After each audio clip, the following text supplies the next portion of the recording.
सीखो इंसान YouTube channel में आपका स्वागत है। दोस्तों, आज आपके लिए एक छोटी सी कहानी लेकर आए हैं। कहानी छोटी जरूर है, लेकिन है बड़ी दिलचस्प। तो इसलिए कहानी शुरू करने से पहले आपसे एक छोटा सा निवेदन है कि चैनल को सब्सक्राइब जरूर कर लेना। कहानी शुरू करते हैं। एक गांव में एक सेठ रहता था। सेठ का कारोबार दूर दूर तक फैला हुआ था। एक बार की बात है, एक किसान की बेटी की शादी थी। किसान अपनी बेटी की शादी के लिए सेठ के पास रुपए उधार मांगने के लिए गया। सेठ बहुत चालाक और लालची था। सेठ ने सोचा, नकद रुपए दूंगा तो मुझे केवल ब्याज ही मिलेगा, और अगर मैं किसान को सामान देता हूँ तो ब्याज भी आएगा और सामान बेचने पर मुनाफा भी आएगा, इसलिए मुझे दोहरा फायदा हो जाएगा।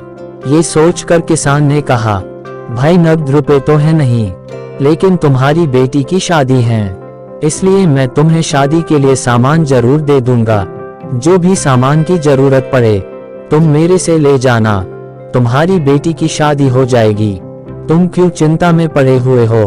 किसान ने कहा, ठीक है सेठ जी। अगले दिन किसान सेठ के पास गया और कहने लगा, लड़की की ससुराल से संदेश आया है कि उन्हें दहेज में एक उल्लू जरूर चाहिए, इसलिए मुझे एक उल्लू 2-3 दिन में दे देना, तब तक आप इसका इंतजाम कर लो। सेठ ने कहा, ठीक है, मैं इसके लिए कोशिश करता हूँ और इंतजाम कर दूंगा। किसान भी बहुत समझदार व चतुर था और उसने शादी में नकद रुपयों की भी जरूरत थी, इसलिए किसान ने एक तरकीब सूझी।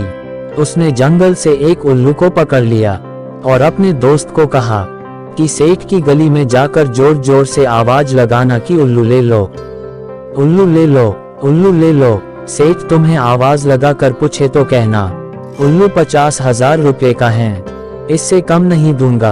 अगले दिन दोस्त ने ऐसा ही किया और सेठ की गली में जाकर जोर जोर से बोलने लगा कि उल्लू ले लो, उल्लू ले लो, उल्लू ले लो। सेठ बाहर आकर कहने लगा, भाई उल्लू कितने का दिया? दोस्त ने कहा कि पूरे 50,000 का दूंगा। सेठ ने कहा, कुछ कम कर लो, लेकिन दोस्त ने कहा, नहीं पूरे 50,000 लूंगा। फिर सेठ ने काफी कुछ कहने के बाद सोचा कि मैंने कौन सा घर रखना है, मुझे तो किसान को बेच देना है और उसे मुनाफा भी ले लूंगा। और यह सोचते हुए कहा, भाई 40,000 रुपए ले लो। तो दोस्त मान गया और 40,000 रुपए का उल्लू सेठ को बेच दिया। दोस्त भागा भागा उस किसान के पास पहुंचा। जैसे ही उसने किसान को बताया तो दोनों खुशी के मारे झूम उठे। अगले दिन किसान सेठ के पास गया और सेठ को कहने लगा, सेठ जी उल्लू की तो टाल कर देना, क्योंकि उल्लू तो भांति लेकर आएंगे। सेठ को बहुत दुख हुआ और सोचने लगा, अब इस उल्लू का क्या करूं, मेरे तो किसी काम का नहीं। अब सेठ बहुत परेशान था।